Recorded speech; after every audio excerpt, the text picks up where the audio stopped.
Good afternoon, everyone, and welcome to another Ben 10, where I aim to do a rundown of all 20 teams featuring ahead of game week 7 within a 10-minute slot. But before we crack on, first of all, I'd like to thank everybody, old and new, to our subscribers. We've been blown away over the last 7 to 14 days. Great to know that everybody's loving the content. Look, please feel free to bang any comments in the box below. We do read them. We try to respond. If there's anything that you would like to add, we'll try to do our best, particularly during the international break, obviously, where we have a little bit of downtime. Anyway, we've had some great news coming up. I'm very, very confident that we're going to get this smash. And by the way, sorry, I forgot to add that we're having loads of views, but not many people subscribing. So bang that subscription button. I'm sure Jason will work his wizardry and have that popping up all over so you can't miss it. Right, I'm getting the phone set here. Ready to go. So all of the press conferences have just been done. So look, without any further ado, let's get it kicked off. Mikel Arteta and Arsenal. Granit Xhaka is the only player expected to miss out this weekend. Of course, we've seen him pick up that knee injury in the North London derby. Looked serious, was serious, but wasn't as bad as it could have potentially been. There was no involvement of the anterior cruciate ligament. Looks to be MCL. Fingers crossed that will be in and around 3 months, although at this point we can't rule out the possibility of surgery. Across at Aston Villa, again, nothing new and really too unexpected. We know that Leon Bailey and Morgan Sanson, both muscular problems, quad and hamstring respectively, are hoping to be back after the international break. Axel Tuanzebe returns following his ineligibility at Old Trafford last weekend against his parent club. Trezeguet and Keenan Davies remain out long term. Brentford, Thomas Frank, he's been great this season, providing updates. However, he did overlook an injury to Ethan Pinnock, who scored against Liverpool last weekend, but then was subsequently replaced in the first half due to what looked like an impact injury on his hip.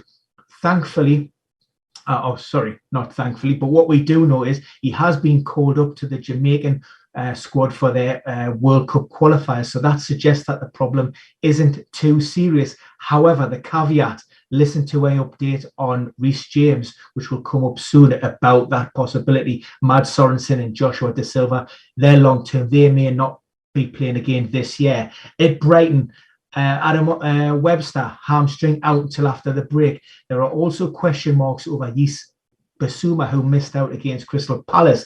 That was a knee problem, minor strain.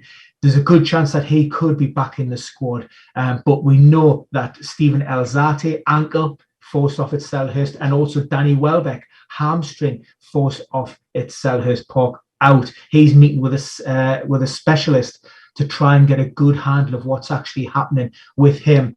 Now, with Burnley, this weekend's game will probably come too soon for new signing Maxwell Cornet. He was forced off again with another hamstring problem. There had been worries about his match sharpness. Sean Dyche threw him in there last week, gets his goal, but unfortunately had to limp off. Better news with regards to Matai Vidra, though. He took a knee in the back and he has trained. Also, we could see Jay Rodriguez involved. He was injured on the eve of game week 6 after scoring 4 in the Carabao Cup. So he is going to be there or thereabouts. Connor Roberts, called up to the Wales squad, but still not fully involved. I wouldn't expect him to play.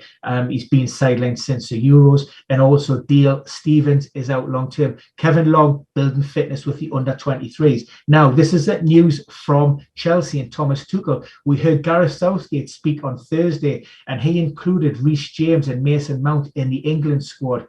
His words to the effect of, "I've called them up because I expect them both to play this weekend." Nothing unexpected or unusual about the Mason Mount. We knew that was a minor issue.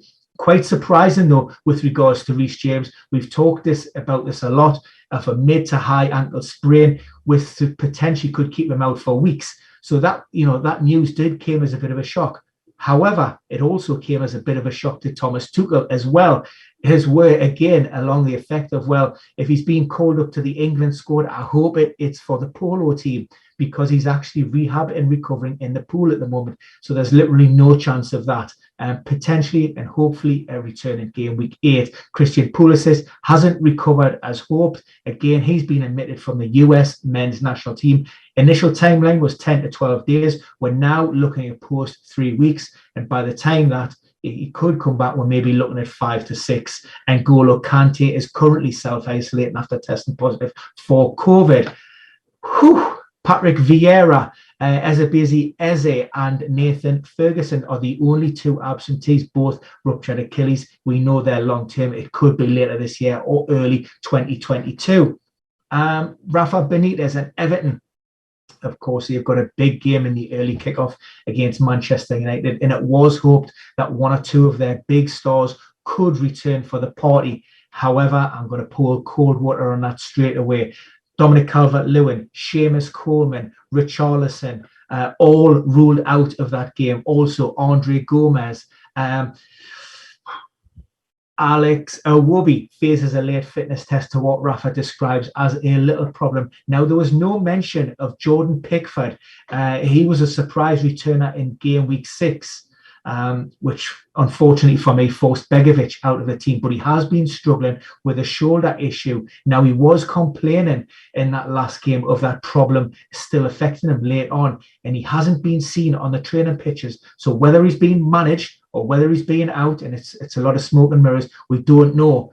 But that's one to watch. Fabian Delph, dislocated shoulder. He's also out of the party. But Jean-Philippe Gabamon is fit for now. Fingers crossed he stays fit. We know his injury record hasn't been great since his arrival at Goodison Park. Leeds, we had an update yesterday on the channel. If you missed it, check that out. Patrick Bamford, hoping to be back on the training pitches within the next 7 to 10 days, which rules him out of this one. Also, Luke Ayling looks like he's going to have to go under the knife to remedy the knee injury that he picked up at St James's Park. Better news though for Marcelo Bielsa. Pascal Struijk back after his three-game ban. Diego Llorente past fit after recovering from a muscle problem. And Rafinha, who's managing ongoing hip issues, he's been cleared to play as well. Although, again, question marks on whether he can sort of get anywhere near that 90-minute mark. We've seen him be replaced in and around that sort of late 60s, early 70s in the past couple of games. Adam Forshaw and Robert Koch, they're out at the minute. So Koch is out.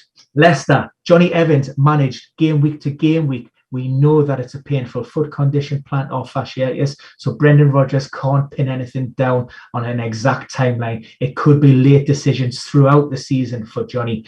And also Kelechi Iheanacho, a few asking why he wasn't involved in the Europa League. Those were difficulties with his documentation, and he wasn't allowed either to leave the country or to get into Poland. So that's why he wasn't able to play against Legia Warsaw. Long-term absentees, Wesley Fofana and James Justin, are the only 2 known injury issues at this moment. At Liverpool, Trent Alexander-Arnold out of the game. Possibilities at right back, Milner, Nico Williams, or even Joe Gomez. Jurgen Klopp even hinted that he could potentially change the formation. We've touched upon this as well in another video where we mentioned maybe Konate could come into a back 3, a rather maverick move in a big game for Jurgen Klopp, top of the occasion card, but certainly didn't rule out. Thiago Alcantara, calf injury, also keeps him out until after the break. We've seen him wearing a protective cast and on crutches this week. For the current table toppers, Manchester City, only Zinchenko and Ilkay Gundogan ruled out for the Citizens. They're both targeted to return in game week 8. Of course, we know that Benjamin Mendy is currently suspended by the club pending further inquiries and following his arrest. Yada, yada, yada. City rivals, United. Marcus Rashford joined in first time full contact training today, Friday. And if he can tolerate the demands of that and there's no reaction, there's no reason why he can't be back after the break. Also, Amad Diallo is another one who could return in game week 8.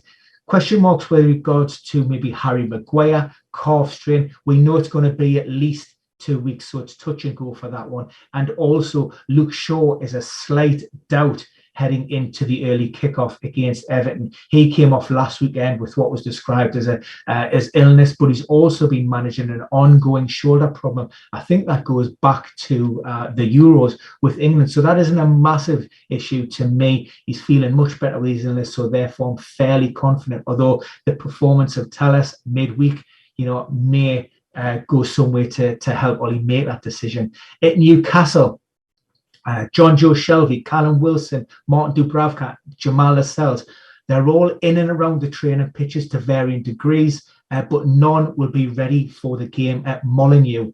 Paul Dummett, the only other player really of any note, who's also ruled out. So not much change with regards to their potential matchday squad. We do know that Joe Willock was a surprise inclusion at Vicarage Road. He's managing a toe problem, but he has trained and there's no major problems there.